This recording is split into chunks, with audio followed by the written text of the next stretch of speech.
மற்ற காமனாக ஒரு மியூசிக் டைரக்டர் சிம்பொனி வாசிக்கிறதும் உலகளவுக்கு போகிறதுக்கும் இளையராஜா அவர்களுடைய சாதனைங்கிறது நிறைய வித்தியாசம் இருக்குது. அதாவது கிட்டத்தட்ட ஒரு 40-45 வருஷத்துக்கு முன்னாடி ஒரு ஒரு இன்டீரியர் ஒரு கிராமத்தில் இருந்து சென்னைக்கு வந்து இல்லை சிம்பொனிங்கிறது ஆல்ரெடி ஒரு ஒரு ஃபார்மட் இருக்குது. இப்போ நாட்டுப்புற பாடல் இருக்கு இல்லையா, நாட்டுப்புற பாடல்னா அது ஒரு டைப் ஆஃப் மியூசிக், வெஸ்டர்னா அது ஒரு டைப் ஆஃப் மியூசிக், கர்நாடிக் பாட்டுனா அது ஒரு. இப்போ சிம்பொனிங்கிறது அது ஒரு இளையராஜா அவர்களுடைய தீவிரமான ரசிகர் சொல்கிறத காட்டிலும் வெறியர். அதே மாதிரியே பாடுவார், அதே வாய்ஸ்லேயே பாடுவார், அப்படியே பாடுவார். இந்த மாதிரி இளையராஜாவுடைய தீவிரமான ரசிகர்கள். அந்த ஃபேமிலியே ஒரு மியூசிஷியன் ஃபேமிலி தான். அவங்க அப்பா ஒரு மியூசிக் டைரக்டர், இவரும் பாடுவார், இவரும் மியூசிக் பண்ணுவார், அவங்க சிஸ்டர் ஒருத்தவங்க அவங்களும் பாடுவாங்க. அந்த மாதிரி மியூசிக் ஃபேமிலி சேர்ந்தவங்க தான். ஏற்கனவே அவர் இளையராஜா அவர்கள்ட்ட கற்றுக்கிட்டார், நிறையா இன்ஸ்ட்ருமெண்ட் கற்றுக்கிட்டார். அவர் கூட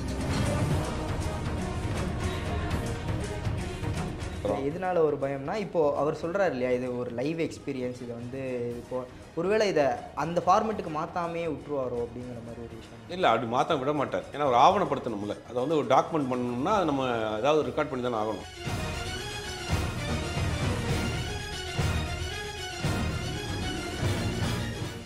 சேனல் 5 சினிமா நேயர்களுக்கு வணக்கம். நான் உங்கள் விஜய் கிருஷ்ணா பேசிகிட்டு இருக்கேன். இன்றைக்கி நம்ம கூட நேர்காணல்ல திரு சுபைர் அவர்கள் வந்து இணைஞ்சிருக்காரு. அவர்கிட்ட பல சுவாரஸ்யமான விஷயங்கள்லாம் கேட்டு தெரிஞ்சுக்க போகிறோம். வாங்க வீடியோக்குள்ளே போகலாம். வணக்கம் சார். வணக்கம் கிருஷ்ணா. 8 திசையும் ஒலிக்குது, இல்லை எதிரொலிக்குது அப்படிங்கிற மாதிரி சொல்லலாம். ராஜாவின் சிம்பனி, அதை நீங்கள் கேட்டிங்களா? அந்த செய்தியை என்ன நடந்துக்கிட்டு இருக்கு? இல்லை, சிம்பொனிங்கிறது மற்ற காமனாக ஒரு மியூசிக் டைரக்டர் சிம்பொனி வாசிக்கிறதும் உலகளவுக்கு போகிறதுக்கும் இளையராஜா அவர்களுடைய சாதனைங்கிறது நிறைய வித்தியாசம் இருக்குது.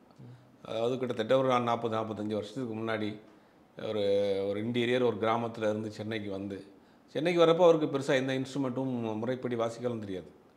இங்கே வந்து தன்னைத்தானே ஒரு செதுக்கிக்கிட்ட ஒரு சிற்பி தான்.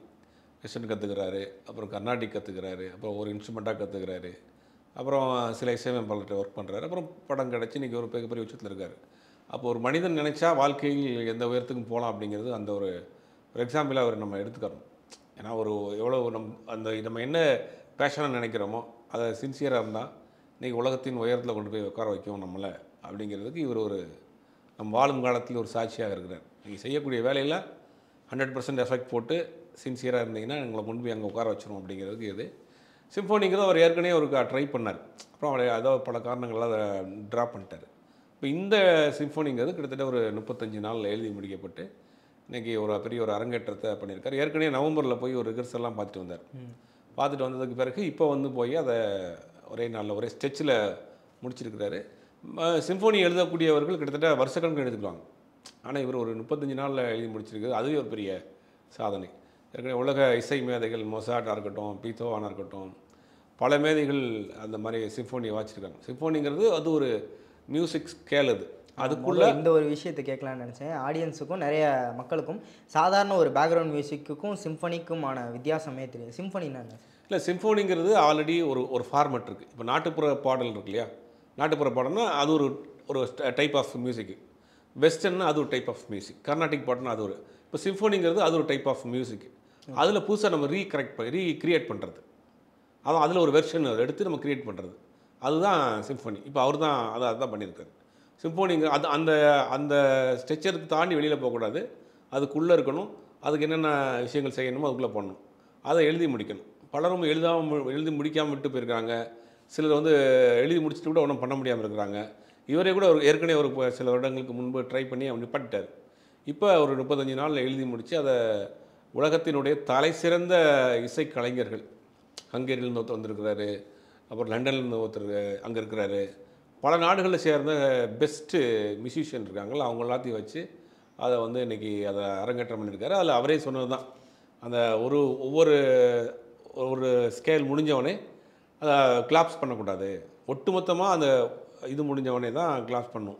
ஆனால் ஆர்வ பகுதியில் அங்கே இருக்கக்கூடிய ஆடியன்ஸ் வந்து வெளிநாட்டை சேர்ந்தவர்கள், வெள்ளைக்காரர்கள்லாம் உட்காந்து அவரை பார்த்து அந்த விஷயத்தை ரசித்து கைத்தட்டிட்டாங்கிறது ஒரு பெரிய விஷயம்.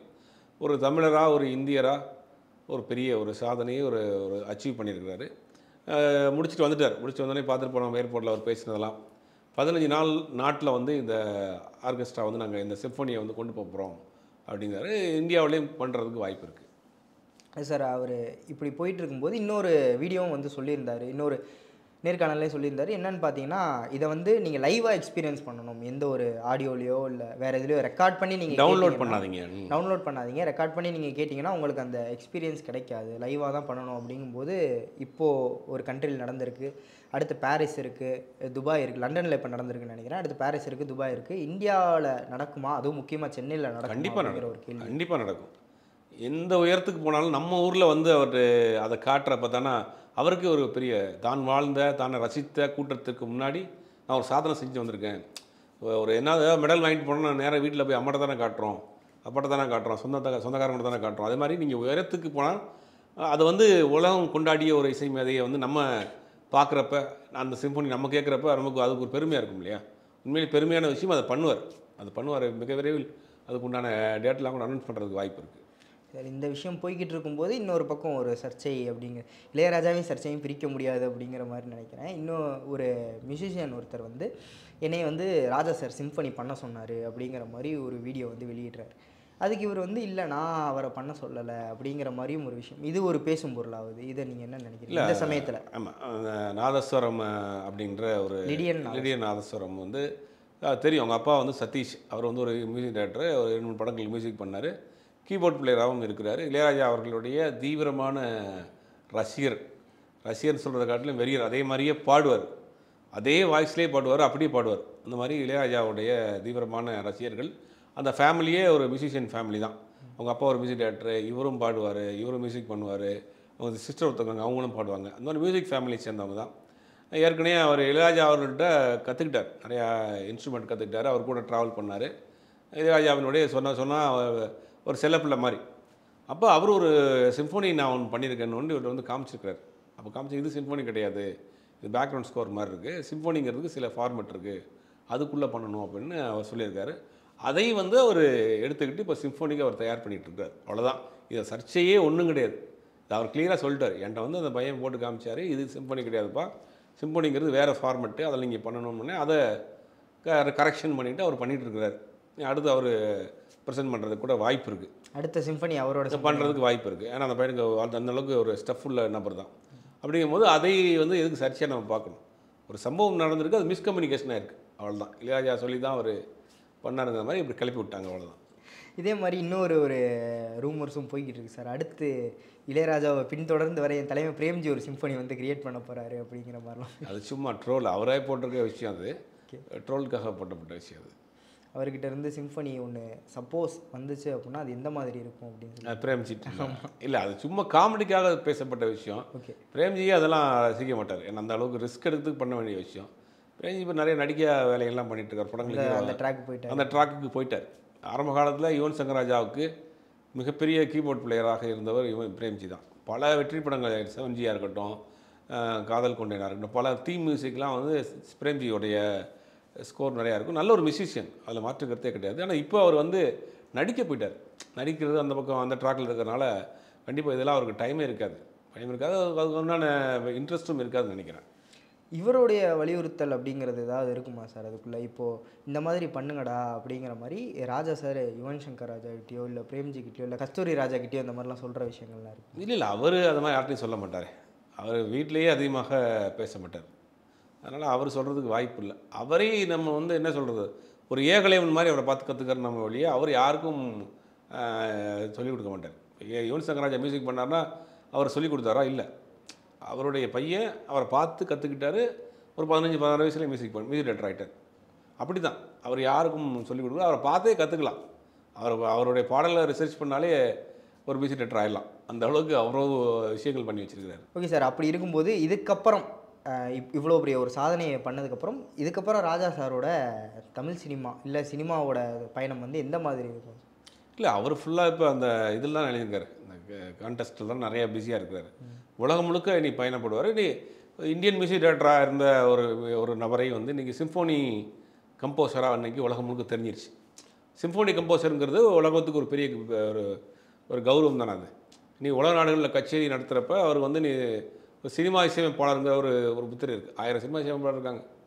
ஆனால் அதை தாண்டி இன்றைக்கி வந்து உலகம் கொண்டாடக்கூடிய ஒரு சிம்பொனி மேதைகளில் அந்த லிஸ்ட்டை சேர்ந்தார். அடுத்த டயருக்கு போயிட்டார், அடுத்த கேட்டகரிக்கு போயிட்டார். மொசாட் எப்படியோ, பீத்தோவான் எப்படியோ அந்த ரேஞ்சில் சிம்பொனி வாசித்த ஒரு இன்றைக்கி உலகம் தெரியக்கூடிய ஒரு நபராக உருவாயிருக்கிறாரு. உண்மையிலேயே அடுத்தடுத்த கச்சேரிகளில் தான் அந்த கான்செர்ட்டில் தான் அவர் கவனம் செலுத்துறாரு இப்போ. எல்லாரும் அதுக்காக தான் அடுத்தடுத்து அவளோட காத்துக்கிட்டு இருக்காங்க அப்படின்னு நினைக்கிறேன். இப்போது எல்லா பக்கம் முடிச்சாச்சுன்னு வச்சுங்க சார். இந்தியாவிலையும் தமிழ்நாட்டிலையும் வந்து இந்த சிம்ஃபனி வந்து எல்லா பக்கமும் வாசித்து முடிச்சாச்சு. அதுக்கு அடுத்தபடியாக இது எங்கேயும் வெளியாகிறதுக்கான வாய்ப்பு இருக்கா? ஆடியோவாவோ இல்லை மக்கள் எல்லாரும் பார்க்கறதுக்காக? அதுக்கு உண்டான முயற்சிகள் பண்ணுவாங்கன்னு நினைக்கிறேன். ஏன்னா எல்லாருமே இந்த லைவ் கான்சர்ட்லேயே வந்து பார்க்கறது அப்படிங்கிறது முடியாது. இல்லை, அது பண்ணுவாங்க. அதுக்கு உண்டான வேலைகள்லாம் பண்ணுவாங்க. அடுத்தடுத்து டெக்னாலஜி தான் வளர்ந்துருச்சு இன்றைக்கி.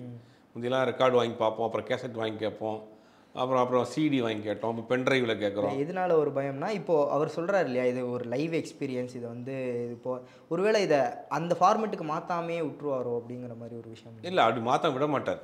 ஏன்னா ஒரு ஆவணப்படுத்தணும்ல, அதை வந்து ஒரு டாக்குமெண்ட் பண்ணணும்னா நம்ம ஏதாவது ரெக்கார்ட் பண்ணி தானே ஆகணும். கண்டிப்பாக அதை வந்து ஒரு இப்போ பீத்தோவனுடைய சிம்ஃபோனியாக இருக்கட்டும் எல்லாமே இருக்குது. அதே மாதிரி இதையும் ஆவணப்படுத்துவாங்க கண்டிப்பாக. அதனால் வந்து அதுக்கு உண்டான வாய்ப்புகள் அதிகம் இருக்குது. ஸோ இது இல்லைனாலும் மக்கள் வந்து பார்க்க முடியல, லைவாக எக்ஸ்பீரியன்ஸ் பண்ண முடியலனாலும் அவர்கள் காதுக்கு அதுக்காக வர்றதுக்கு வாய்ப்புகள் அதிகம் இருக்குது. பல விஷயங்களை வந்து ஷேர் பண்ணதுக்கு மிக்க நன்றி.